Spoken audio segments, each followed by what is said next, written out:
In the early hours of October 16, 1946, 10 men walked toward their deaths in a gymnasium at Nuremberg Prison. These weren't ordinary criminals. They were the architects of the Holocaust, the masterminds behind the greatest genocide in human history. Hermann Göring, Hitler's second-in-command, had cheated the hangman just hours before by swallowing a cyanide capsule. But the others would face justice at the end of a rope. The world watched. The newsreels rolled. Justice, it seemed, had been served.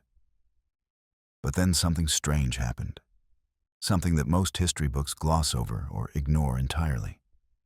The bodies of these Nazi war criminals simply disappeared. No graves, no memorials, no markers, nothing. For decades, rumors swirled. Were they cremated, buried in secret, dumped in a river? The truth remained one of the most closely guarded secrets of the post-war era, known only to a handful of American military officers who took their knowledge to the grave. Today, we're going to uncover what really happened to the bodies of the men executed at Nuremberg. It's a story of secrecy, symbolism, and the challenge of disposing of history's most hated corpses. This is the untold chapter of the Nuremberg trials. Welcome back to Boots on the Ground, where we dig deep into the forgotten corners of history. I'm your host, and today we're exploring one of World War II's most carefully concealed operations. An operation so secret that it wasn't fully revealed until the 1990s, more than 40 years after it happened. The Nuremberg trials represented humanity's first attempt to hold an entire regime accountable for crimes against peace, war crimes, and crimes against humanity. 24 Nazi leaders were indicted. 12 were sentenced to death. One, Martin Bormann, was tried in absentia. One, Hermann Göring, committed suicide before his execution. Another, Robert Ley, hanged himself in his cell before the trial even began. That left 10 men to face the gallows on that October morning in 1946. Their executions would close one chapter of history. But the question of what to do with their remains would open another, far more complicated one. The condemned. Before we get into what happened after the executions, let's establish who these men were and why they were sentenced to hang. Understanding their crimes is crucial to understanding why the Allies were so determined that their bodies would never become shrines for future Nazi sympathizers. First, there was Joachim von Ribbentrop, Hitler's foreign minister. Von Ribbentrop had been instrumental in negotiating the Molotov-Ribbentrop Pact with the Soviet Union, effectively giving Hitler the green light to start World War II. He had personally overseen deportations of Jews from various countries and had been deeply involved in planning the invasion of Poland. When he mounted the scaffold, his last words were, "God protect Germany. My last wish is that Germany's unity shall be preserved, and that an understanding be reached between East and West." Wilhelm Keitel, chief of the High Command of the Armed Forces, was next. Keitel had signed the orders implementing Hitler's Commissar Order, which mandated the execution of Soviet political officers.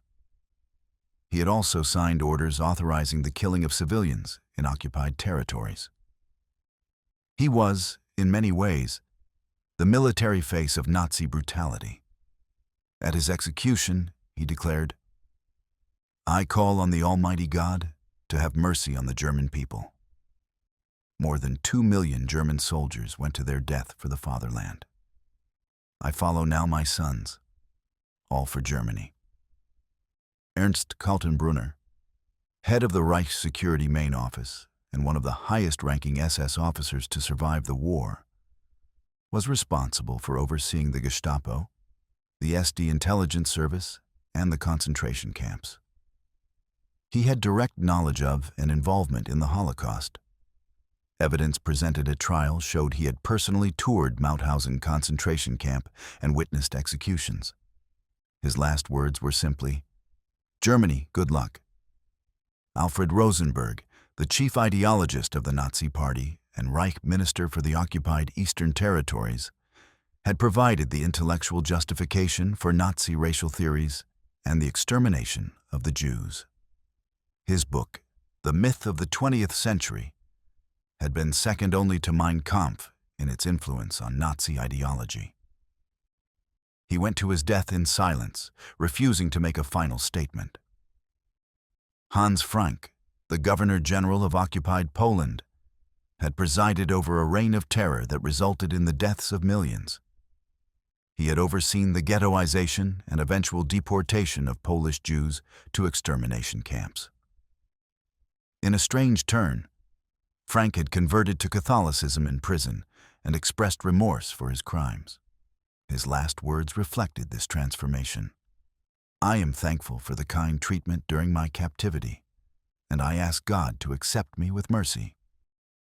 Wilhelm Frick, Hitler's Minister of the Interior, had drafted the Nuremberg laws that stripped Jews of their citizenship and rights. He had been instrumental in establishing the legal framework for Nazi persecution.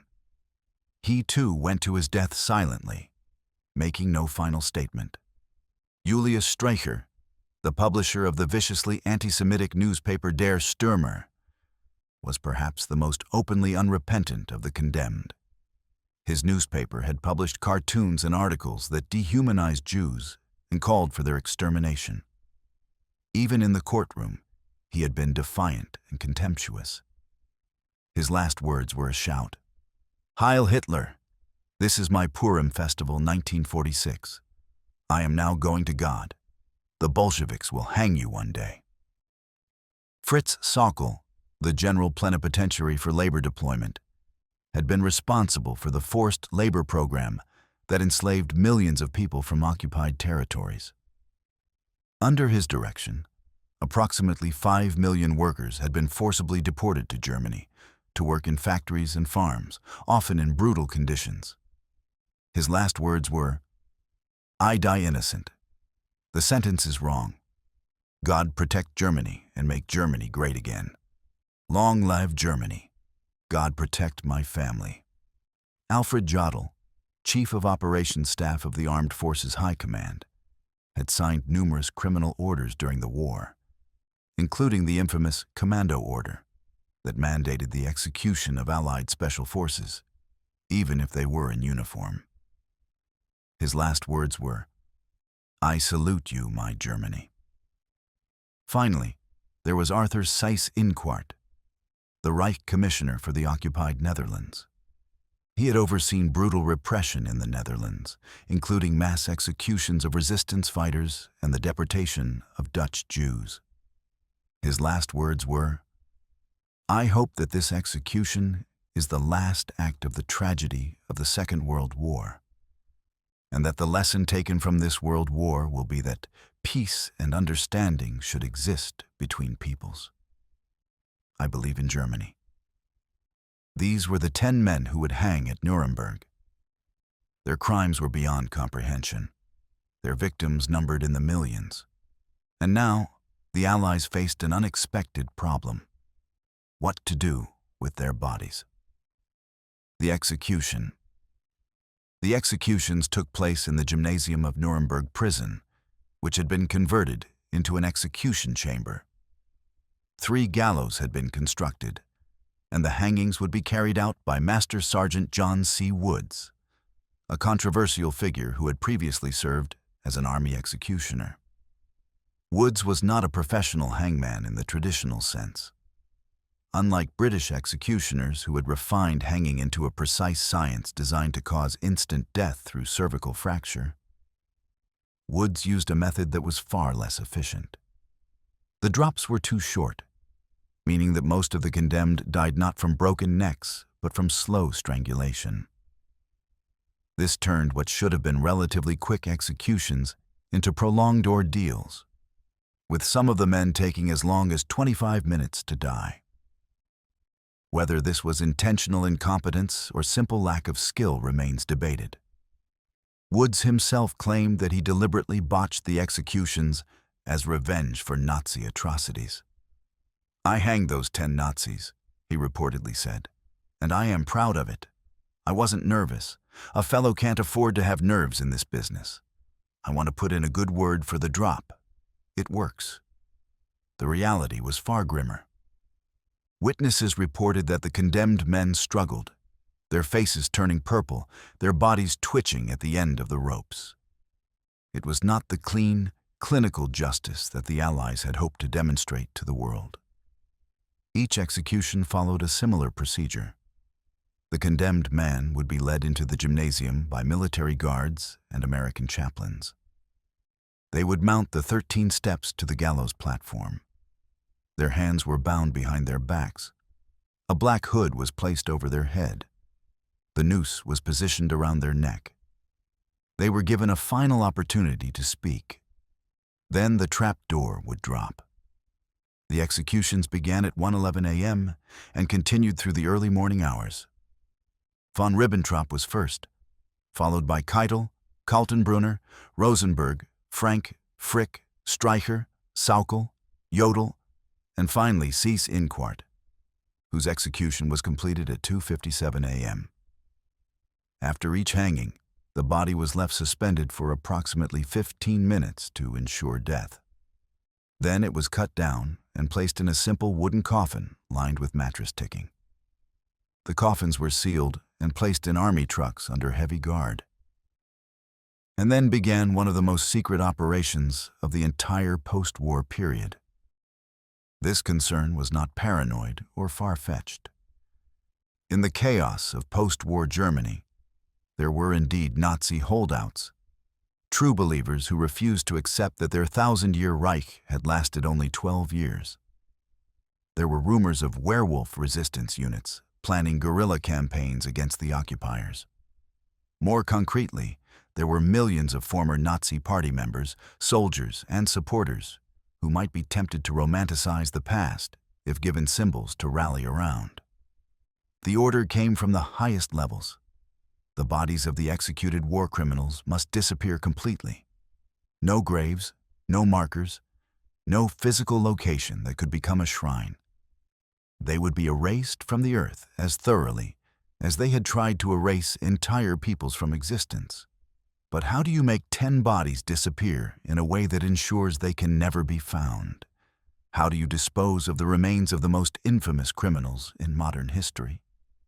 The answer lay in a carefully planned operation that would remain classified for decades. The Midnight Convoy. On the morning of October 16th, as dawn broke over Nuremberg, a convoy of American military vehicles left the prison compound under heavy guard. The trucks were covered with canvas tarps. Their cargo was officially listed as ordinary military freight. No documentation specified what was actually being transported. The convoy headed south, away from Nuremberg. The exact route taken remains somewhat unclear even today, but witnesses and later investigations suggest they drove toward Munich, the birthplace of the Nazi movement. It was a symbolic choice, perhaps, or perhaps simply a matter of practicality. The men guarding the convoy had been specially selected. They were career soldiers, trusted to keep secrets. They had been given orders in the strictest confidence. They knew they were transporting something important, something that required absolute discretion. Most of them probably knew exactly what they were carrying, though officially they were never told. The trucks drove through a Germany that was still devastated by war. Cities lay in ruins. Millions of refugees clogged the roads, displaced persons trying to find their way home or to new homes. The occupation was still new, still tentative. In this chaos, a small military convoy attracted little attention.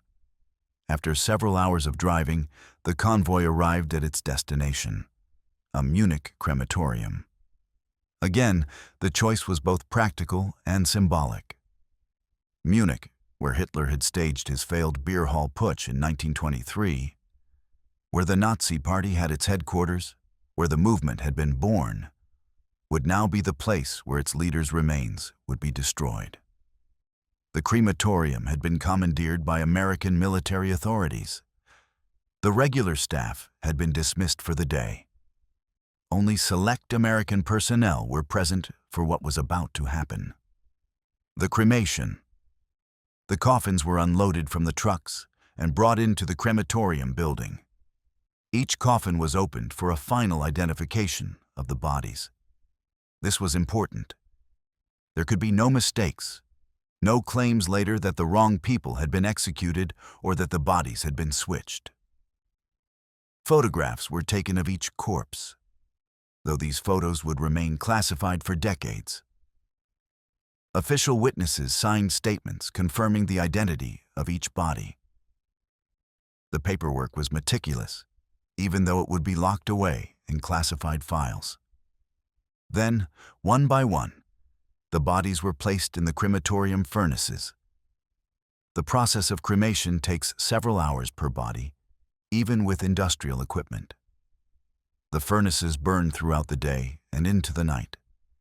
As each body was reduced to ash and bone fragments, those remains were removed and set aside.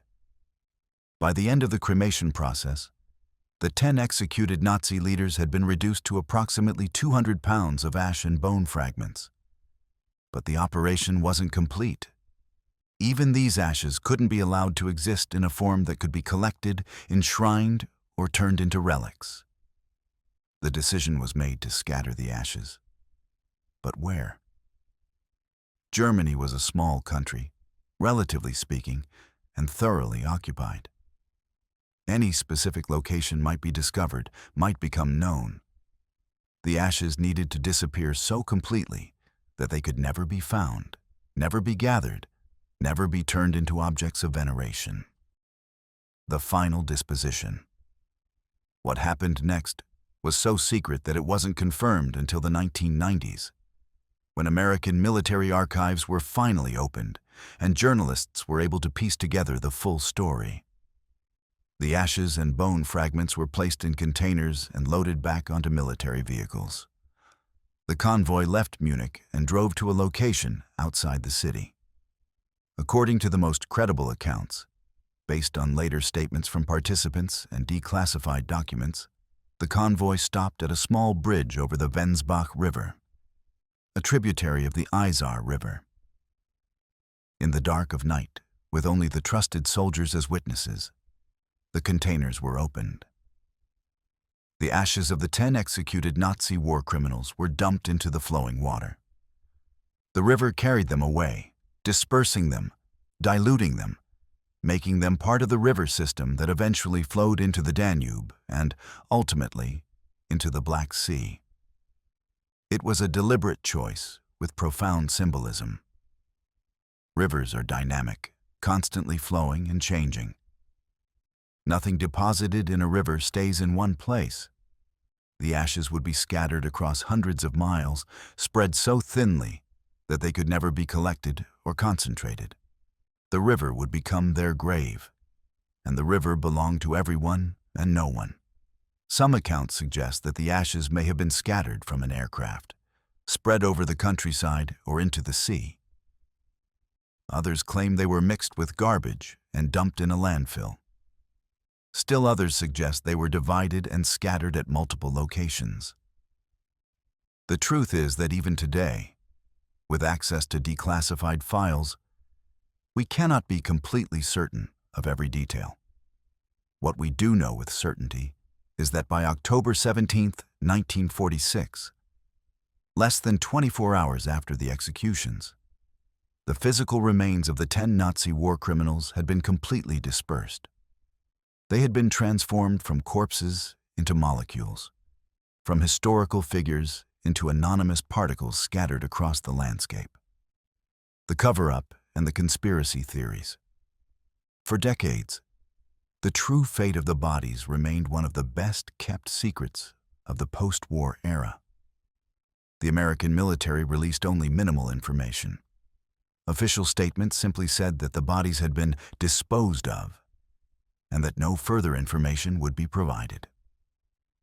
This secrecy, while understandable, inevitably led to conspiracy theories and wild speculation.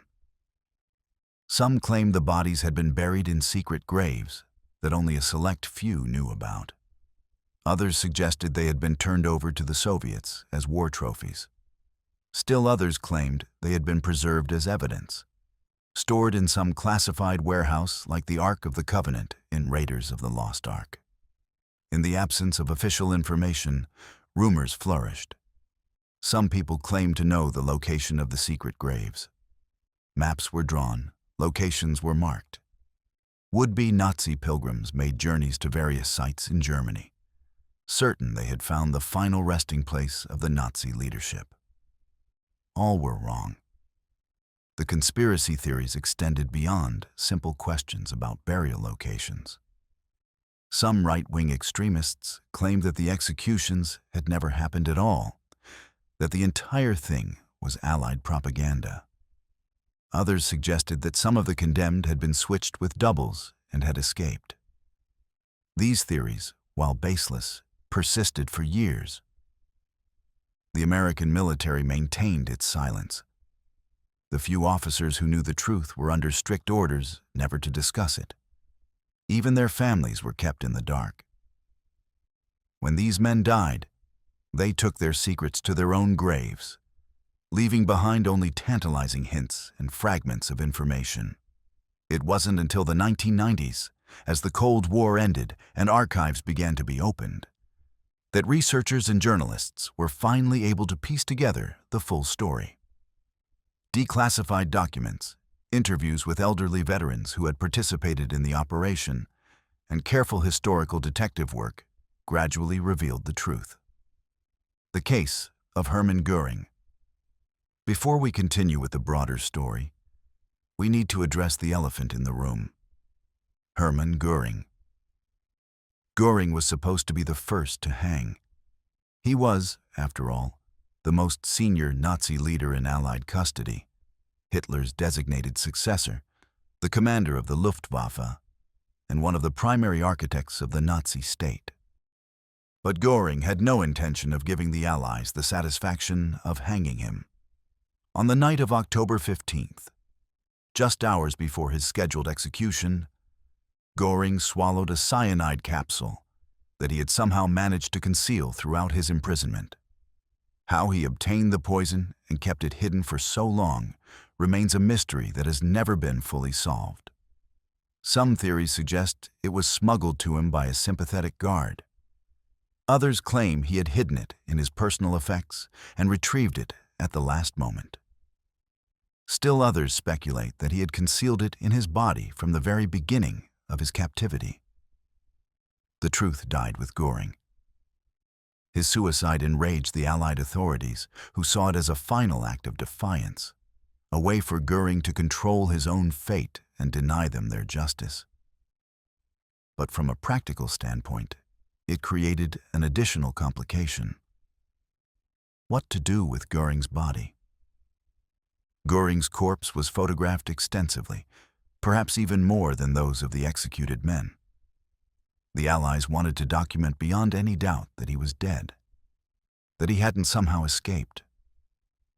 The photographs show him lying on his bed, his face frozen in a grimace, the cyanide capsule having done its work quickly.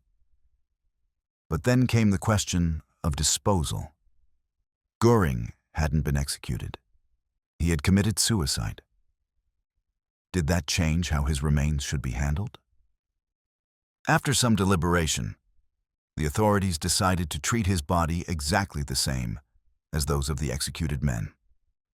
He was transported in the same convoy, cremated in the same crematorium, and his ashes were scattered in the same manner.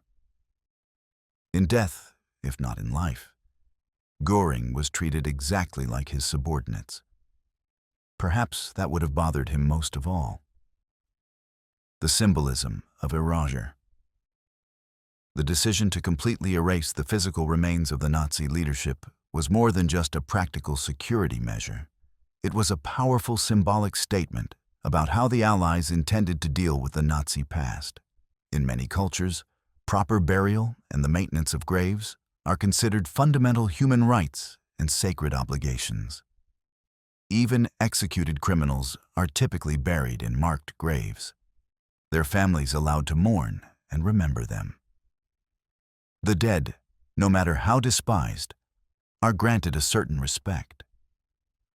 By denying the Nazi war criminals any grave, any marker, any physical location that could be associated with their memory, the Allies were making a statement.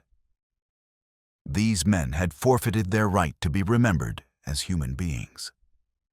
They had committed crimes so heinous that they did not deserve the normal courtesies extended even to common murderers. This was unprecedented in modern Western justice. Even the worst criminals in history had graves. But the Nazi leaders would have nothing. They would exist only in records, in photographs, in memories, but never in physical form. They would be, quite literally, erased from the earth. There's a deeper symbolism here, too. The Nazis had attempted to erase entire peoples from existence. They had cremated millions of victims in the death camps, scattering those ashes or burying them in mass graves. They had tried to eliminate not just individuals, but entire communities, cultures, and ways of life. Now, in a kind of karmic justice, the Nazi leaders themselves were being erased. Their bodies were being treated much as they had treated the bodies of their victims, cremated and scattered, denied proper burial, turned into anonymous ash. The perpetrators were receiving a measure of the same treatment they had inflicted on millions. This wasn't done explicitly as revenge or poetic justice. The official reasoning was always about security and preventing the creation of Nazi shrines. But the symbolism is impossible to ignore, and it wasn't lost on the people of the time. International reaction. The executions themselves were big news around the world. Newspapers ran banner headlines. Newsreel footage of the trials and the announcements of the sentences was shown in movie theaters. The public hungered for information about the final fate of the Nazi leadership. But information about what happened to the bodies was not forthcoming. The Allied authorities simply stated that the remains had been disposed of appropriately and refused to elaborate. This led to frustration among journalists and the public, but it also led to a curious acceptance. Most people seemed to understand and approve of the secrecy. There was a widespread feeling that the Nazi leaders deserved to be forgotten, to have their existence erased from history insofar as that was possible. The lack of graves was seen not as a scandal, but as appropriate justice.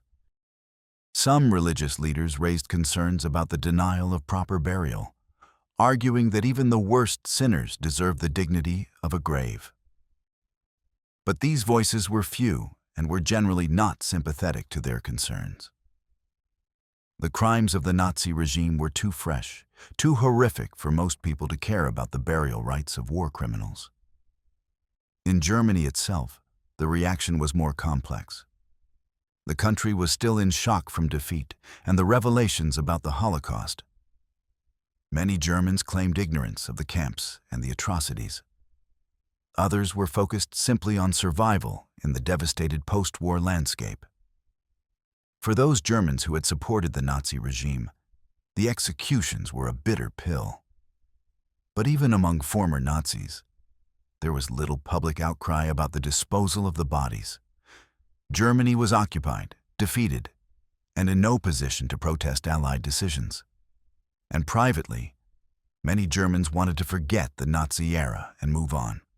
The question of Martin Bormann. No discussion of the fate of the Nazi leadership would be complete without addressing Martin Bormann, Hitler's private secretary, and one of the most powerful men in the Third Reich. Bormann was tried at Nuremberg in absentia and sentenced to death by hanging. But his sentence could never be carried out because no one knew where he was. Bormann had last been seen in Berlin in May 1945, during the final days of the war. Witnesses reported that he had tried to escape from the city as Soviet forces closed in. But after that, The trail went cold. Was he dead? Had he escaped to South America like other Nazi war criminals? The mystery of Martin Bormann would persist for decades. Various theories circulated. Some claimed Bormann had been killed during the escape from Berlin, either by Soviet fire or by suicide. Others insisted he had successfully fled Germany, with reported sightings in Argentina, Chile, and other South American countries. The hunt for Bormann became one of the great manhunts of the post-war era. It wasn't until 1972 that construction workers in Berlin uncovered skeletal remains that were eventually identified as Bormann's through dental records and later DNA testing. He had apparently died during the escape attempt in May 1945, likely from suicide by cyanide capsule, and had been hastily buried near the site where he died.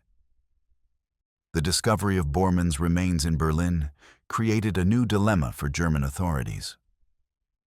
What should be done with the bones of a convicted war criminal? After extensive deliberation and forensic examination, the remains were cremated in 1999, and the ashes were scattered at sea in the Baltic, following the same principle that had guided the disposal of the Nuremberg executions. No grave that could become a shrine. The Nuremberg defendants, who weren't executed. While 10 men were executed at Nuremberg and Göring committed suicide, 7 other defendants at the main trial received prison sentences. These men faced a different fate than their executed colleagues, and their eventual deaths and burials provide an interesting contrast. Rudolf Hess, Hitler's deputy Führer who had flown to Scotland in 1941 in a bizarre attempt to negotiate peace, was sentenced to life imprisonment. He was incarcerated in Spandau Prison in Berlin, where he remained for the rest of his life. Hess died in 1987 at the age of 93, apparently by suicide, though conspiracy theories about his death persist. His body was buried in his family plot in Bavaria, but the grave became a pilgrimage site for neo-Nazis. In 2011, his remains were exhumed and cremated, and the ashes were scattered at sea, finally applying the Nuremberg principle to his remains as well. Albert Speer, Hitler's architect and later armaments minister, was sentenced to 20 years in prison. He was released in 1966 and died in 1981 in London. His family was able to bury him normally, and his grave, while occasionally visited by neo-Nazis, never became the kind of shrine that the Allies had feared. Karl Dönitz, Hitler's successor as head of state during the final days of the war, received 10 years in prison. He was released in 1956 and died in 1980. He was buried with full military honors in a cemetery in northern Germany, a fact that caused some controversy, but ultimately was allowed. The other defendants who received prison sentences had similar fates. They served their time, were released, and eventually died and were buried normally. The concern about creating Nazi shrines, while understandable in 1946, proved to be less of an issue than the Allies had feared. By the time these men died, decades after the war, Germany had changed profoundly. Democratic values had taken root, and there was little appetite for Nazi nostalgia. But that peaceful evolution might not have been possible if the executed war criminals had been buried in marked graves in 1946, when memories were fresh and wounds were raw. The decision to dispose of their remains secretly may have helped prevent the kind of martyrdom that could have fueled a resurgent Nazi movement. The role of individual soldiers. Throughout this operation, from the executions to the final disposal of the remains, individual American soldiers played crucial roles. These men were following orders, doing their duty, but they were also making history and keeping secrets. Master Sergeant John C. Woods, the executioner, gave several interviews after the hangings in which he expressed pride in his work. He died in 1950 when he was electrocuted while working on electrical equipment in the Marshall Islands. Some saw his death as karmic justice, though in reality it was simply a tragic accident. The soldiers who guarded the convoy and witnessed the cremation and scattering of the ashes were under strict orders never to discuss what they had seen. For most of them, this was a burden they carried for decades. Imagine knowing one of the great secrets of modern history and being forbidden to speak about it, even to your family. Some of these men did eventually break their silence in their old age, giving interviews to historians and journalists after the relevant files had been declassified. Their accounts have been invaluable in reconstructing the full story of what happened to the bodies. But many others took their secrets to the grave, dying without ever confirming or denying the rumors and speculation. These ordinary soldiers were placed in an extraordinary situation. They were trusted with a task of immense historical significance, ensuring that the Nazi leadership could never become martyrs, could never inspire future generations of extremists. And they succeeded. For 75 years, those graves have not existed, those shrines have not been built, and whatever neo-Nazi movement has emerged has had to do so without the physical remains of its heroes to rally around. Lessons and precedents. The Nuremberg executions and the subsequent disposal of the bodies set precedents that have influenced how other war crimes trials have been handled. When Saddam Hussein was executed in Iraq in 2006, there was similar concern about his grave becoming a shrine. His body was eventually buried in a family plot in his home village, but with significant restrictions on access. When Osama bin Laden was killed by U.S. forces in 2011, his body was deliberately disposed of at sea to prevent the creation of a shrine. The decision was explicitly compared to the treatment of the Nuremberg defendants. The principle established in 1946 that some individuals forfeit their right to a traditional burial because of the enormity of their crimes has become accepted international practice. But there are complications and criticisms of this approach. Some argue that denying proper burial is a form of desecration that diminishes the moral authority of justice. Others point out that it can fuel conspiracy theories and make it harder for societies to achieve closure. The secrecy surrounding the disposal of bin Laden's body, for instance, led to persistent and false rumors that he wasn't really dead. There's also the question of whether such measures are truly effective. Would the Nazi movement have been stronger if the executed leaders had been buried in marked graves? It's impossible to know. Neo-Nazi groups have emerged anyway, finding other symbols and other martyrs to rally around. But perhaps the movement would have been even stronger with physical shrines to visit and venerate. What we can say is that the decision to dispose of the bodies secretly reflected the values and concerns of 1946. The world was still reeling from the most destructive war in history. The full extent of the Holocaust was just becoming known. The international community was trying, for the first time, to establish legal accountability for crimes against humanity. In that context, the decision to ensure that the perpetrators of those crimes could not become martyrs made sense. The search continues. Even today, there are people who search for the graves of the Nuremberg defendants.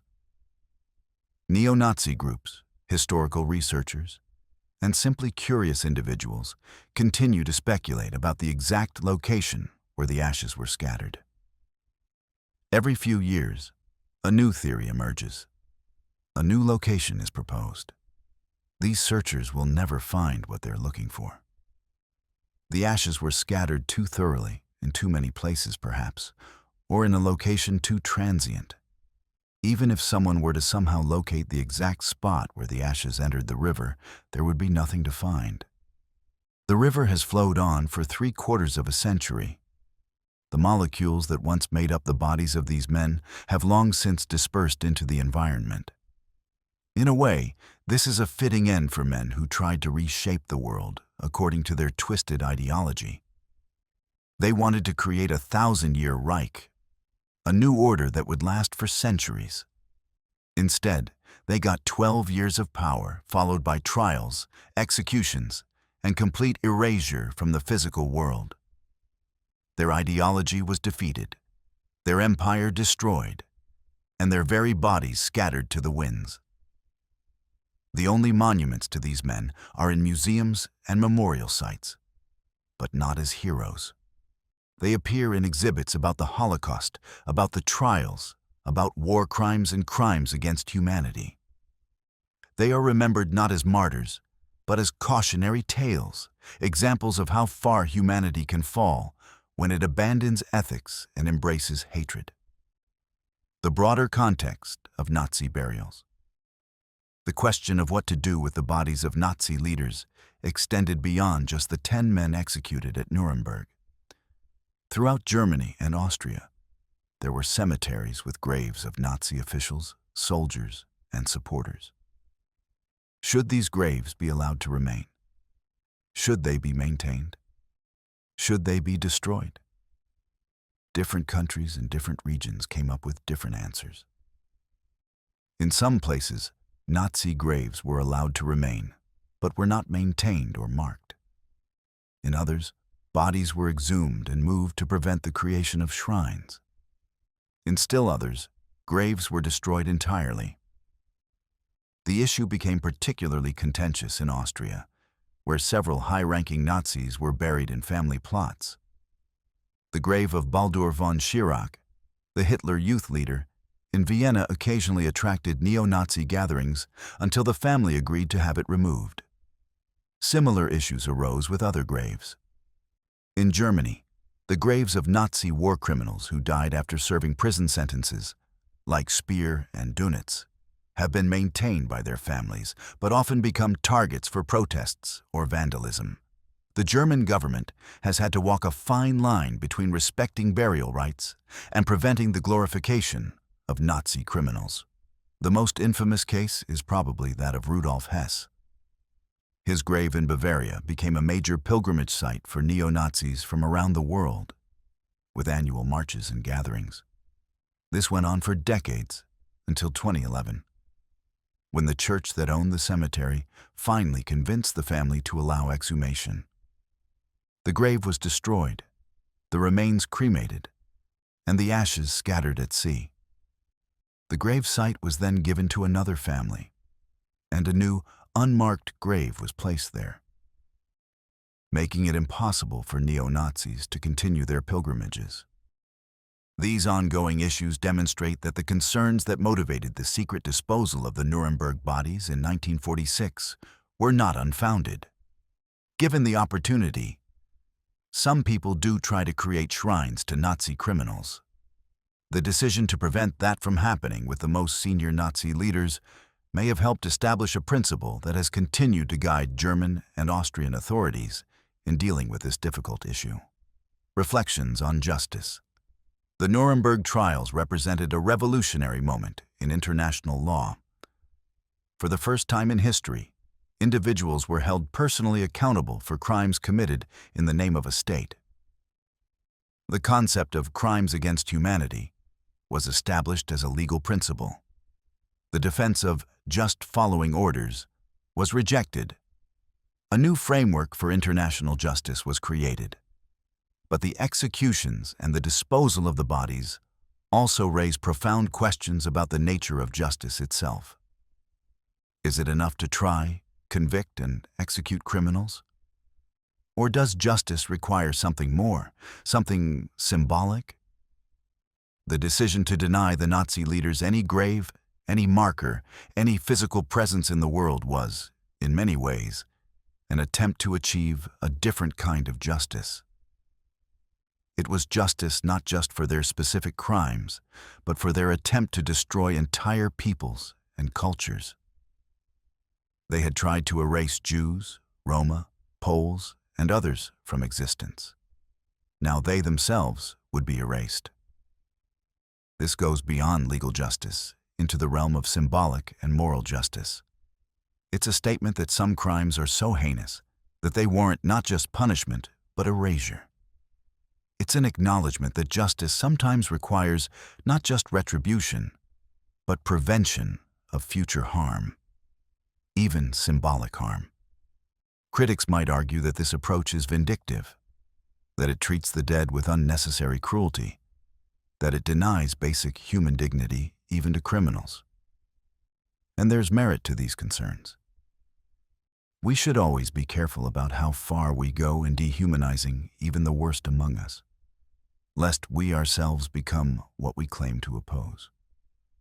But defenders would argue that the Nazi leaders had themselves abandoned their humanity through their actions. They had participated in the systematic murder of millions. They had overseen torture, medical experiments, slave labor, and genocide on an unprecedented scale. They had chosen to become monsters, and monsters do not deserve the consideration we extend to humans. Where you stand on this question probably depends on your broader philosophy about justice, punishment, and human dignity. There are no easy answers. What we can say is that the decision made in 1946 reflected the values and concerns of that particular moment in history, and it has largely been judged as appropriate by subsequent generations. The legacy of secrecy. One of the most interesting aspects of this story is how long the secrecy was maintained. For more than 40 years, the full truth about what happened to the bodies remained classified or simply unknown. This level of secrecy is remarkable, especially for an operation that involved dozens of people. Part of the reason for this success was the military culture of following orders and keeping classified information classified. The soldiers involved understood that they were part of a sensitive operation, and they took that responsibility seriously. But part of it was also simply that people in the 1940s and 1950s were less likely to question authority or seek to expose secrets than people in later eras. The culture of secrecy around sensitive military operations was much stronger then than it is now. The idea of leaking classified information to the press or writing tell-all memoirs was far less common. People who had access to secrets generally kept those secrets, even at personal cost. As that culture changed in the 1960s and 1970s, with events like the Pentagon Papers and Watergate, the ability to maintain such secrets for long periods became more difficult. If the disposal of the Nuremberg bodies had happened in 1976 instead of 1946, it's likely that the full story would have come out much sooner. But by the time the secrecy began to break down in the 1990s, enough time had passed that the revelations no longer carried the same weight. The story was interesting, historically significant, but no longer shocking. Germany had become a stable democracy. The Soviet Union had collapsed. The immediate post-war concerns that motivated the secrecy no longer applied. This raises an interesting question about classified information more generally. How long should such secrets be kept? When does the security justification for secrecy expire? Different governments and different situations require different answers. But the case of the Nuremberg bodies suggests that sometimes secrecy can be maintained longer than it needs to be, simply out of habit or bureaucratic inertia. Comparisons to other historical figures. It's worth comparing the treatment of the Nazi war criminals to that of other defeated leaders and criminals throughout history. How unusual was the decision to dispose of their bodies secretly? Throughout most of history, defeated leaders were often given relatively honorable burials, even by their conquerors. When Napoleon died in exile on St. Helena, his body was eventually returned to France and buried with honor in Les Invalides in Paris. When Confederate leaders died after the American Civil War, they were buried in marked graves that still exist today, though they've become controversial in recent years. Even executed criminals were typically buried, often in prison cemeteries or potter's fields, but buried nonetheless. The bodies of the conspirators who assassinated Abraham Lincoln were buried, though in unmarked graves, in a prison. The body of John Wilkes Booth was buried, exhumed, reburied, and eventually returned to his family for proper burial. So the complete erasure of the bodies of the Nazi leaders was unusual, though not entirely without precedent. Oliver Cromwell's body was exhumed after the restoration of the British monarchy, posthumously executed and disposed of in an unmarked location. Similar treatment was given to other historical figures deemed too dangerous to allow to rest peacefully. What made the Nazi case different was the scale and the systematic nature of the erasure. This wasn't about an individual tyrant or criminal. It was about an entire regime that had committed crimes of unprecedented magnitude. The disposal of the bodies was part of a larger project of denazification and the attempt to prevent any resurgence of Nazi ideology. In this sense, the treatment of the Nazi leaders' bodies was less about them as individuals and more about what they represented. They were symbols of an evil that had to be completely rejected and destroyed. Allowing their bodies to exist in any form, even as buried corpses, was seen as allowing that evil to persist in some small way. The psychological impact on survivors. For survivors of the Holocaust and other Nazi atrocities, the executions at Nuremberg and the disposal of the bodies had significant psychological meaning. These were people who had lost everything: their families, their communities, their homes, their sense of safety in the world. The trials and executions represented a form of justice, however incomplete. Many survivors found solace in knowing that at least some of the perpetrators had been punished. The executions couldn't bring back the millions who had died, couldn't undo the trauma and loss, but they provided a sense that the world recognized what had happened and was willing to hold the perpetrators accountable. The disposal of the bodies, when survivors learned about it, was often seen as appropriate. These men didn't deserve graves that could be visited, didn't deserve the dignity of burial that they had denied to millions. There was a certain satisfaction in knowing that they had been erased from the earth as thoroughly as they had tried to erase entire peoples. But for some survivors, the executions and the disposal of the bodies were not enough. They felt that the punishment didn't match the crime, that hanging was too quick, too merciful for men who had overseen years of torture and murder. They wanted the Nazi leaders to suffer as their victims had suffered. This is an understandable but ultimately impossible desire. Justice systems, even international ones dealing with unprecedented crimes, have to maintain certain standards and limitations. They cannot descend to the level of those they judge. The Nuremberg trials were imperfect, but they represented an attempt to bring legal accountability to war crimes and crimes against humanity. And that was something new and important. For later generations of survivors and their descendants, the Nuremberg executions have taken on almost mythological significance. They represent the moment when the world said, "Never again," when international law evolved to hold individuals accountable for state-sponsored atrocities. The disposal of the bodies is part of that mythology. The erasure of evil. The refusal to allow it any foothold in the world. The technical challenges. From a purely practical standpoint, disposing of 10 bodies, plus Göring's, completely and secretly, was a significant logistical challenge.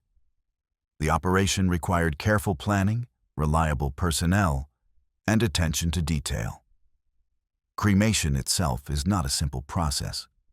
It requires several hours per body and produces not just ash, but also bone fragments that must be ground down or otherwise disposed of. The crematorium used in Munich would have been running continuously for the better part of a day to handle all 11 bodies. Then there was the question of transportation. The bodies had to be moved from Nuremberg to Munich without attracting attention. The ashes had to be moved to their final disposal site. At every stage, there was the risk of discovery, of someone asking questions, of the operation being exposed. The soldiers involved had to be trustworthy and close-mouthed. In an era before the kind of background checks and security clearances that would become standard during the Cold War, selecting the right personnel was a challenge. The operation couldn't afford a single person who might talk to a journalist or keep a diary or tell the story to their family. And all of this had to happen quickly. The longer the bodies remained in custody, the greater the risk of discovery.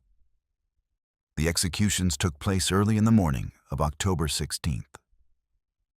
By the evening of October 17th, the entire operation was complete.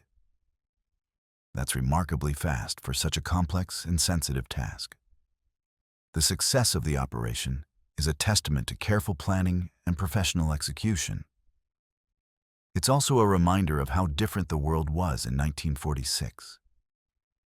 In today's era of smartphones, social media, and instant global communication, maintaining such secrecy for even a few days would be nearly impossible, let alone for decades. The moral complexity. As we near the end of this story, it's worth reflecting on the moral complexity of what happened. On the surface, it seems straightforward.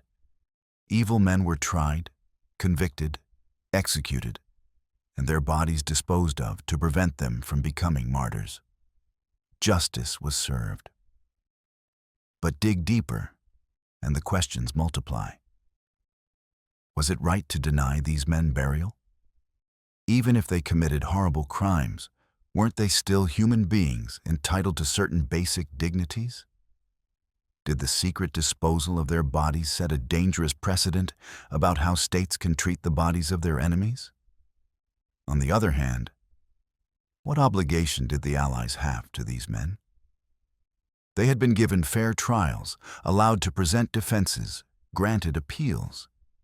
They had received far more justice than they had ever extended to their victims. Was providing them with graves really a moral imperative? And what about the practical concerns? If the Nazi leaders had been buried in marked graves, would those graves have become rallying points for neo-Nazis? Would they have inspired future generations of extremists?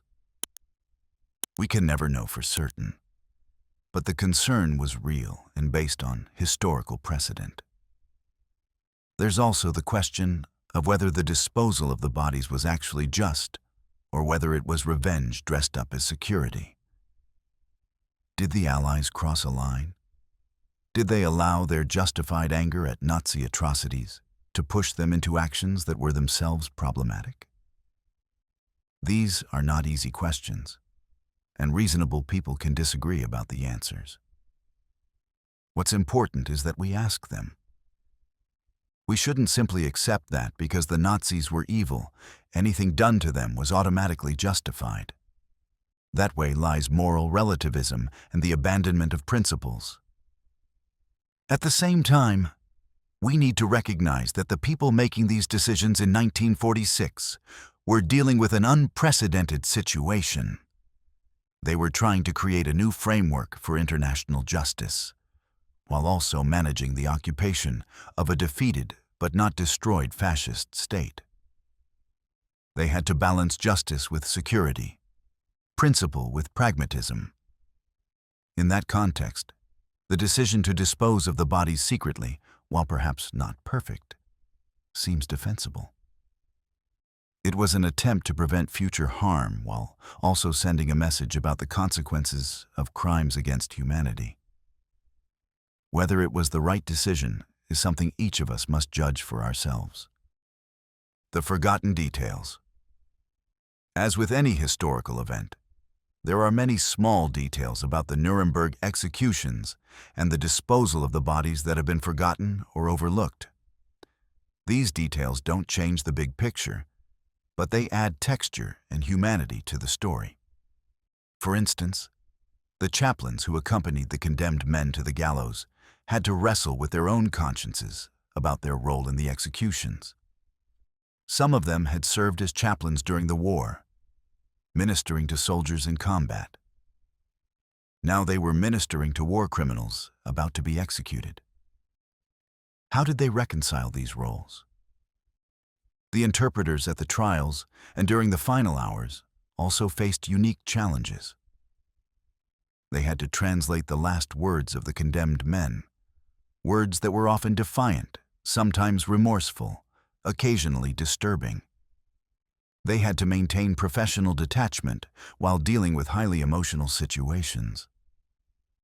The guards who watched over the prisoners in the months between their conviction and execution formed complex relationships with them. Some of the guards came to see their charges as human beings, despite their crimes.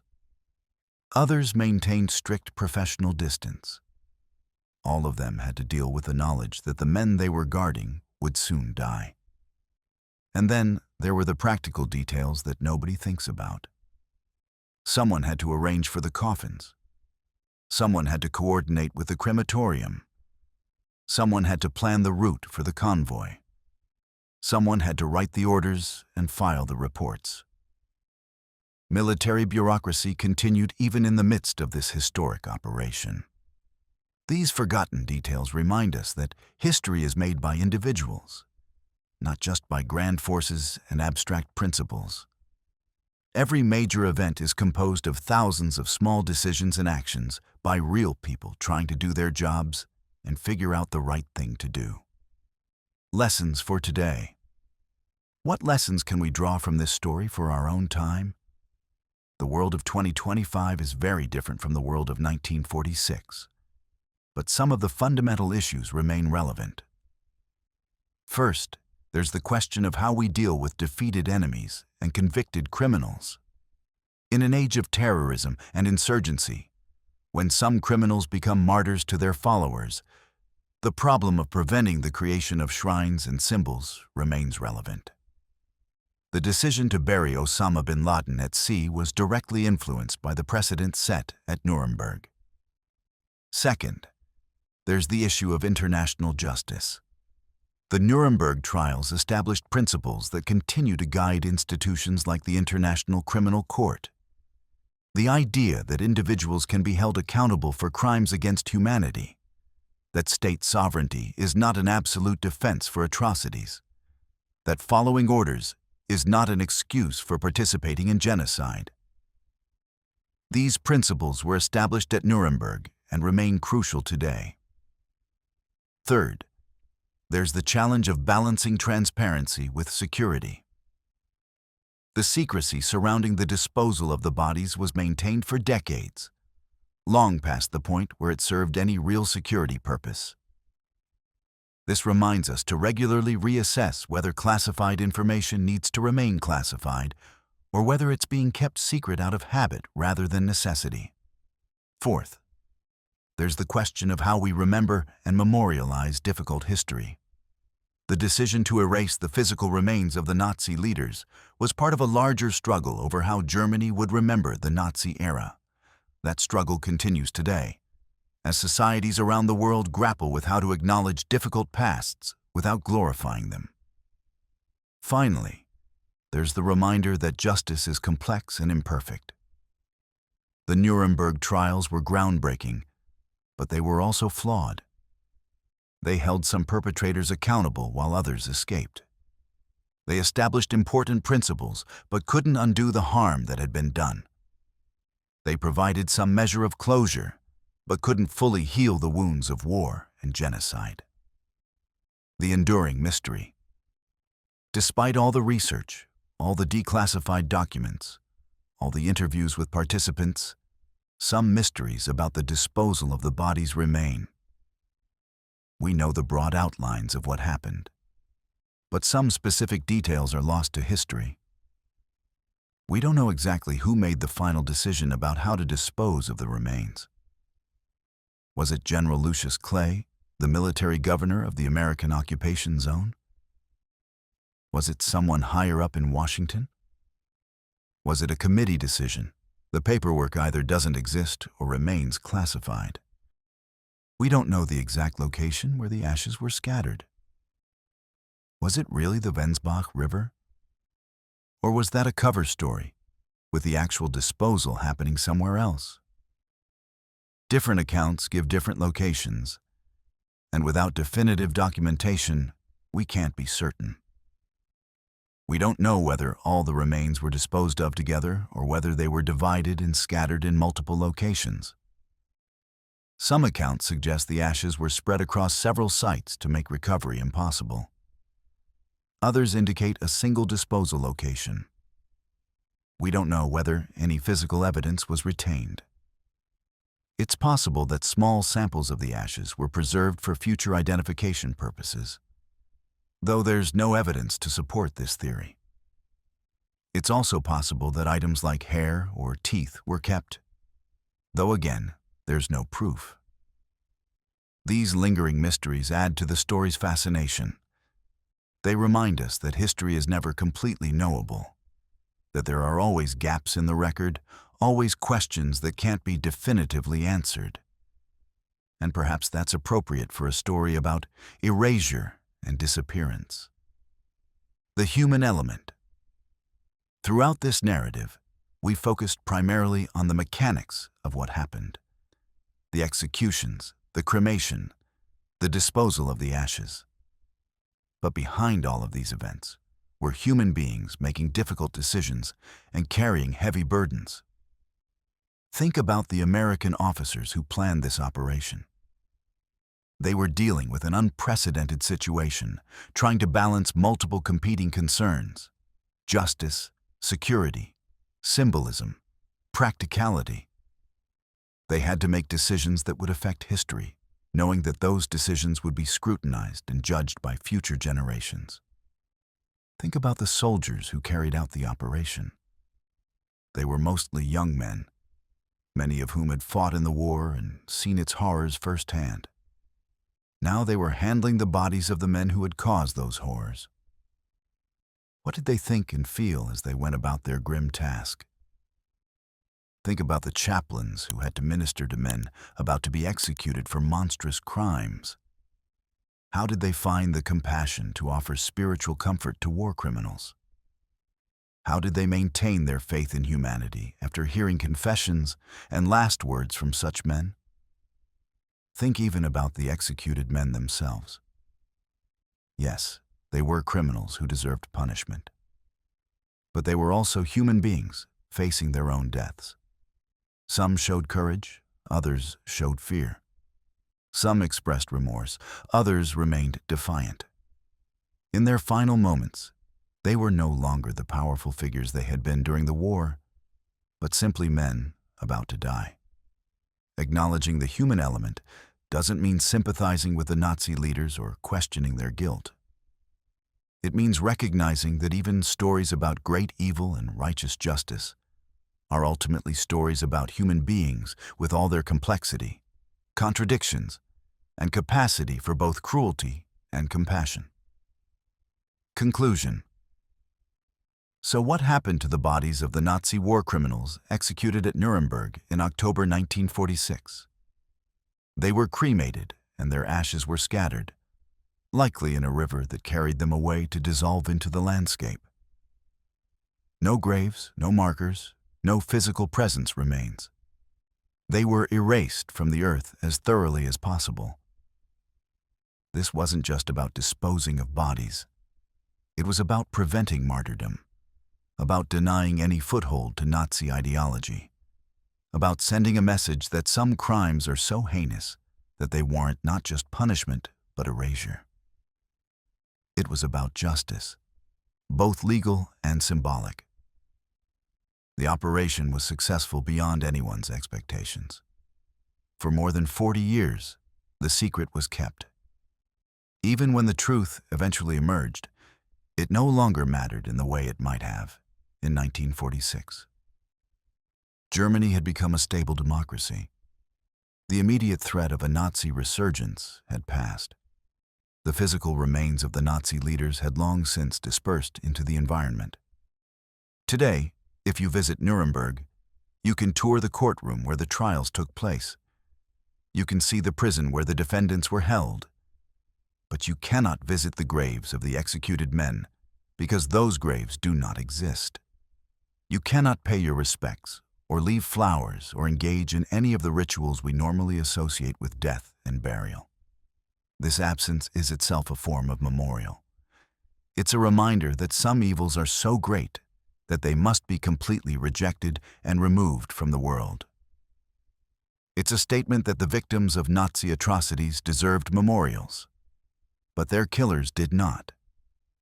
It's an acknowledgement that memory is selective, that we choose what to remember and what to forget, what to honor and what to erase.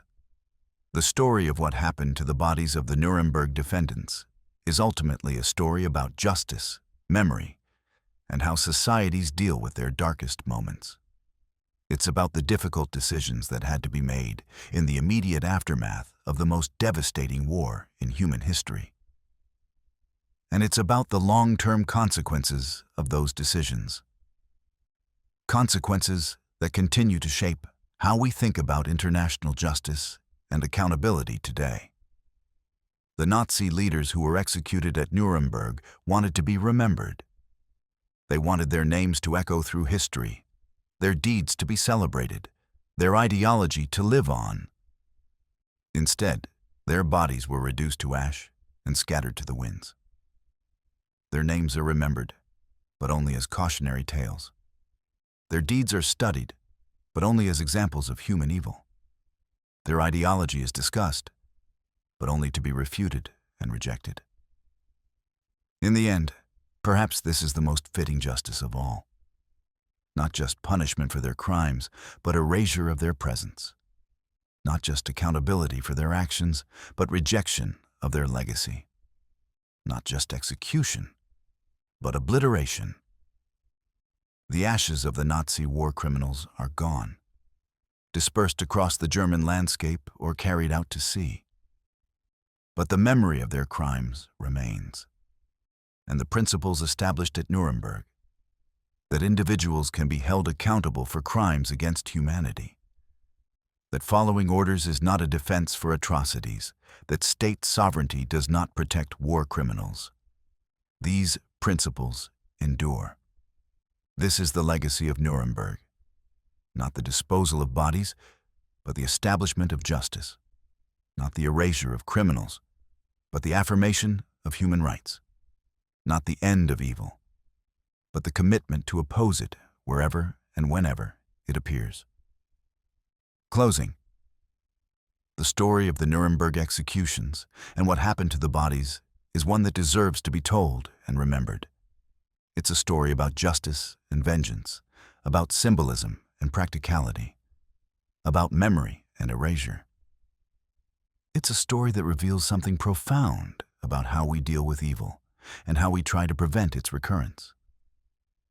As we face our own challenges in the 21st century, new forms of extremism, new threats to human rights, new questions about justice and accountability, the lessons of Nuremberg remain relevant.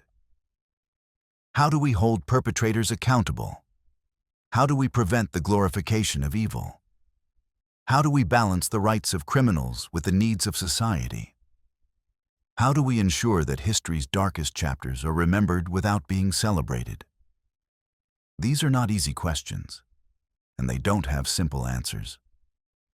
But they are questions we must continue to ask and to wrestle with. The story of what happened to the bodies at Nuremberg is part of that ongoing conversation. If this story has fascinated you, if you want to learn more about the forgotten corners of history, the untold stories that shaped our world, then I encourage you to follow Boots on the Ground. We're committed to bringing you the stories that matter, the ones that textbooks skip over, the ones that challenge our assumptions and deepen our understanding. History is not just about dates and names and major events. It's about the small decisions that had big consequences, the secret operations that shaped public outcomes, the human beings who made choices under pressure and lived with the results.